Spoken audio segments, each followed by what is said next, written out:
देखिए दोस्तों, आज की इस वीडियो में हम लोग दिल्ली डीएलएड एंट्रेंस एग्जाम के लिए सोशल स्टडी के मोस्ट इंपॉर्टेंट 29 क्वेश्चंस करने वाले हैं। और गाइस आप लोग चेक कीजिएगा 29 में से कितने क्वेश्चंस का आंसर सही कर पाए आज के इस टेस्ट में। चलिए दोस्तों शुरू करते हैं। फर्स्ट क्वेश्चन, भारत में पहली बार क्वालिफिकेशन के आधार पर नियुक्ति का प्रावधान किस एक्ट में किया गया था? तो दोस्तों ये एक्ट है हमारा चार्टर एक्ट 1833 में, चार्टर एक्ट 1833 में पहली बार प्रतियोगिता परीक्षा, ठीक ना, कॉम्पिटिटिव एग्जाम के आधार पर नियुक्ति का प्रावधान किस एक्ट में किया गया? तो ये दोस्तों उसके बाद, ठीक ना, चार्टर एक्ट 1833 के बाद वाला तो कौन सा होगा? तो चार्टर एक्ट 1853 में, ठीक है, पहली बार प्रतियोगिता परीक्षा के आधार पर नियुक्ति का प्रावधान चार्टर एक्ट 1853 में किया गया था। आगे बढ़ते हैं। ब्रिटिश संसद के द्वारा रेगुलेटिंग एक्ट जो है ना कब पास किया गया, कब पारित किया गया था? बहुत ही ज्यादा इंपॉर्टेंट क्वेश्चन है, याद कर लीजिएगा। 1773 ईस्वी में किया गया था। नेक्स्ट क्वेश्चन, भारत में सबसे पहले सुप्रीम कोर्ट की स्थापना कहां पर की गई थी? तो दोस्तों भारत में सबसे पहले सुप्रीम कोर्ट की स्थापना जब भारत की जो पहली राजधानी थी कोलकाता, वहां की गई थी, ठीक है ना। भारत का ये आप लोग रीड कीजिए, किस योजना के आधार पर किया गया था? तो सभी स्टूडेंट को पता है माउंटबेटन योजना के आधार पर किया गया था। देखिए कोलकाता में सर्वोच्च न्यायालय सुप्रीम कोर्ट की स्थापना कब की गई? दोस्तों कोलकाता में सुप्रीम कोर्ट की स्थापना 1774 में की गई थी। 1774 में की गई थी। किस एक्ट के द्वारा बोर्ड ऑफ कंट्रोल और बोर्ड ऑफ डायरेक्टर को समाप्त कर दिया गया? दोस्तों ये एक्ट है हमारा government of India act 1858, government of India act 1858 के तहत केंद्रीय लोक सेवा आयोग मतलब यूपीएससी, ठीक है, यूनियन पब्लिक सर्विस कमीशन का गठन कब किया गया था? तो यूपीएससी का जो गठन है दोस्तों ये किया गया था 1926 में, ठीक, 1926 में। किस एक्ट के द्वारा भारतीयों की शिक्षा पर प्रति वर्ष 1 लाख रुपए खर्च करने का जो है ना प्रावधान किया गया? कौन सा एक्ट है भाई? तो इस एक्ट का नाम है दोस्तों चार्टर एक्ट 1813 में। नेक्स्ट क्वेश्चन है हमारा, किस एक्ट के द्वारा ईस्ट इंडिया कंपनी का भारत में व्यापारिक जो मोनोपोली है, एकाधिकार को समाप्त हुआ या किया गया? तो इस एक्ट का नाम है दोस्तों चार्टर एक्ट 1813, याद कर लीजिएगा। आगे बढ़ते हैं। पृथक निर्वाचन मंडल एवं पृथक प्रतिनिधित्व की व्यवस्था किस एक्ट के द्वारा की गई थी? तो ये की गई थी दोस्तों इंडियन काउंसिल एक्ट 1909, ठीक ना, 1909, भारतीय परिषद अधिनियम 1909 के तहत। और गैस अगर इंग्लिश में क्वेश्चंस जो है ना कुछ इस प्रकार से पूछा जाता है, separate electorate system was introduce in which act? तो गैस देखो भारत शासन अधिनियम इंडियन काउंसिल एक्ट 1909 को गवर्नमेंट ऑफ इंडिया एक्ट 1909 भी कहते हैं।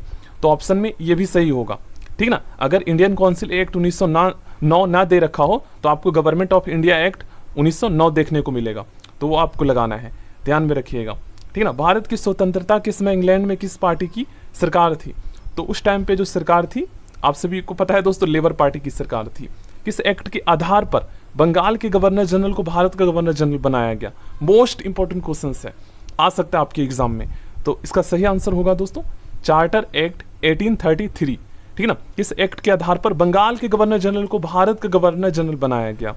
तो चार्टर एक्ट 1833 के तहत।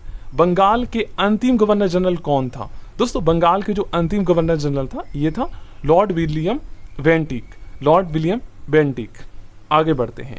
भारत के प्रथम गवर्नर जनरल कौन था? देख लीजिएगा, इन दोनों में अंतर समझिए। बंगाल के अगर अंतिम गवर्नर जनरल पूछा जाए तब आपको बताना है लॉर्ड विलियम बेंटिक। और अगर आपसे पूछा जाए दोस्तों कि भारत के प्रथम गवर्नर जनरल कौन थे, तो देखो जो अंतिम गवर्नर जनरल थे ना बंगाल के, उसको भारत का प्रथम गवर्नर जनरल बनाया गया, तो फिर वो कौन से होंगे? लॉर्ड विलियम बेंटिक ही होंगे, ठीक है ना। क्वेश्चन समझिए, क्वेश्चन नंबर 14 से आपको काफी कुछ समझ में आएगा। देखिए फिर से मैं रिपीट करता हूं, किस एक्ट के आधार पर बंगाल के गवर्नर जनरल को भारत के गवर्नर जनरल बनाया गया? कहने का मतलब यह है कि बंगाल के गवर्नर जनरल के पद को समाप्त कर दिया गया, पोस्ट को, और उसे भारत का गवर्नर जनरल बना दिया गया। तो एक्ट आपको पता चल गया, चार्टर एक्ट 1833 के तहत, ठीक ना। और जो बंगाल का अंतिम गवर्नर जनरल था उसे चार्टर एक्ट 1833 के तहत भारत के प्रथम गवर्नर जनरल बना दिया गया, तो वो थे लॉर्ड विलियम बेंटिक। भारतीय स्वतंत्रता अधिनियम कब पारित किया गया? तो इंडियन इंडिपेंडेंस जो एक्ट है दोस्तों, ये 18 जुलाई 1947 को जो है पास किया गया था। इसका सही आंसर ऑप्शन ए हो जाएगा। 18 जुलाई 1947 को भारत में पहली बार विधि आयोग का गठन किस एक्ट के द्वारा किया गया था। अगर इंग्लिश में बात करें तो इंग्लिश में क्वेश्चंस कुछ इस प्रकार का बनता है। In India the first ever law commission was created by the 1833 charter act, ठीक ना। और अगर आपसे बोला जाए कि प्रिसाइडेड किसके द्वारा किया गया, इसकी अध्यक्षता किसने की, तो इसकी अध्यक्षता दोस्तों लॉर्ड मैकाले ने किया था, ठीक है। तो भारत में पहले जो लॉ कमीशन का गठन किया गया था ये चार्टर एक्ट 1833 के द्वारा। तो भारत में दास प्रथा स्लेवरी को किसने समाप्त किया था। दोस्तों भारत में स्लेवरी को लॉर्ड एलेनब्रो ने समाप्त किया था। ये एलेनब्रो जो है ये गवर्नर जनरल थे। भारत में खुली प्रतियोगिता परीक्षा शुरू करने का श्रेय किसे दिया जाता है। दोस्तों भारत में खुली प्रतियोगिता परीक्षा शुरू करने का जो श्रेय है ये दोस्तों लॉर्ड डलहौजी को दिया जाता है। ऑप्शन डी इसका सही आंसर होगा। किस एक्ट के आधार पर बोर्ड ऑफ डायरेक्टरों की संख्या 24 से घटाकर 18 कर दी गई थी। किस एक्ट के आधार पर, तो ये एक्ट है दोस्तों चार्टर एक्ट 1853। चार्टर एक्ट 1853 किस एक्ट के द्वारा भारत में ईस्ट इंडिया कंपनी के शासन को समाप्त कर ब्रिटिश क्राउन के हाथों में सौंप दी गई थी। कौन सा एक्ट है, काफी इंपॉर्टेंट क्वेश्चन है।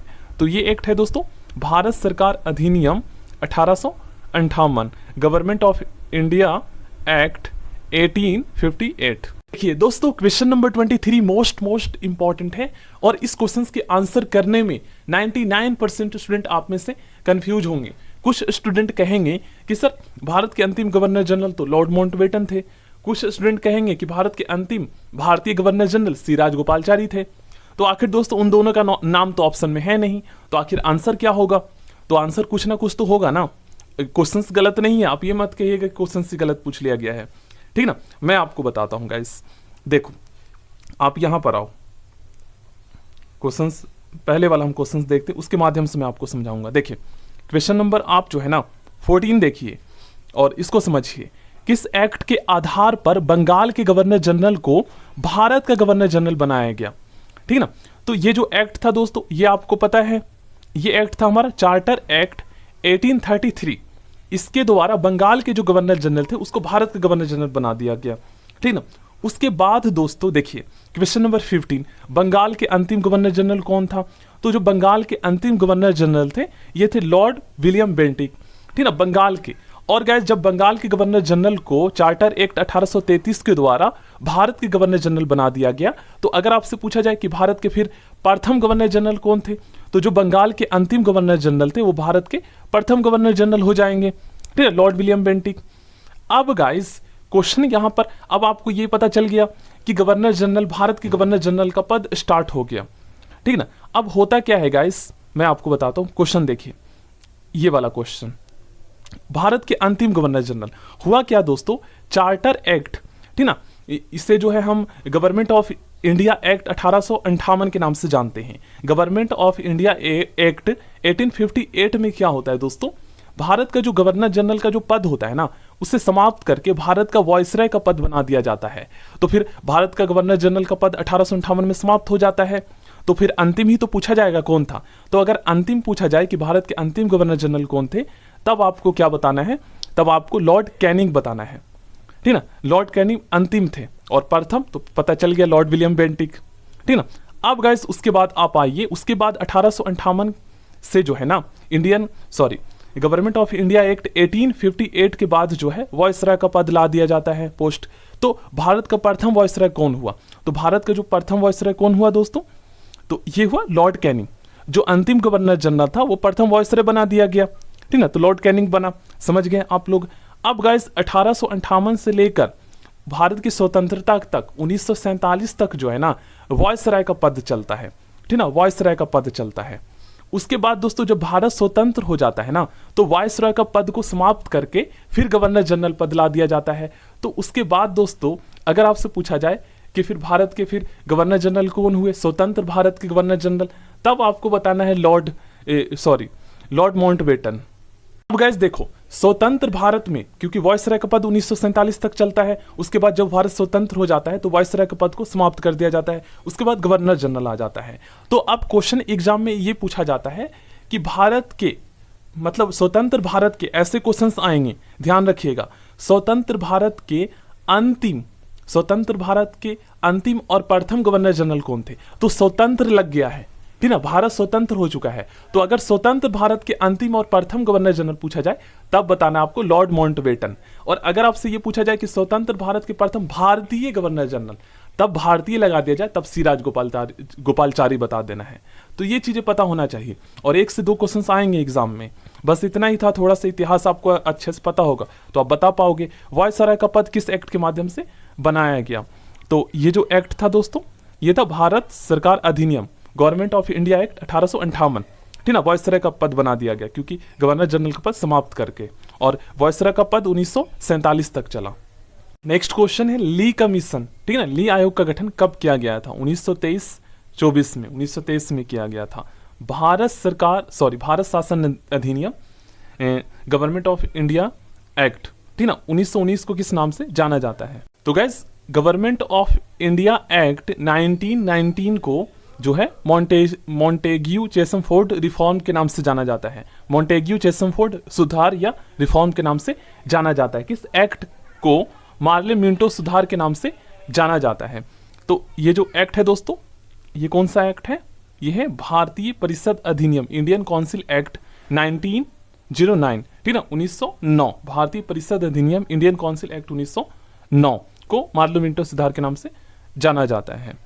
नेक्स्ट क्वेश्चन, किस अधिनियम के द्वारा पहली बार प्रांतों में डायकी, ठीक ना, द्वैध शासन, जहां पर सत्ता चलाने वाले मतलब 2 लोग हो, जहां पर दोहरी शासन व्यवस्था हो, की स्थापना की गई, ठीक ना, किस अधिनियम के द्वारा पहली बार प्रांतों में? तो ये जो अधिनियम था दोस्तों, भारत सरकार अधिनियम, इसे हम गवर्नमेंट ऑफ इंडिया एक्ट 1919 कहते हैं, ठीक है ना। और द्वैध शासन को हिंदी में दोहरी शासन व्यवस्था और इंग्लिश में डायरकी कहते हैं, DIARCHY, इंग्लिश में DIARCHY, डायरकी।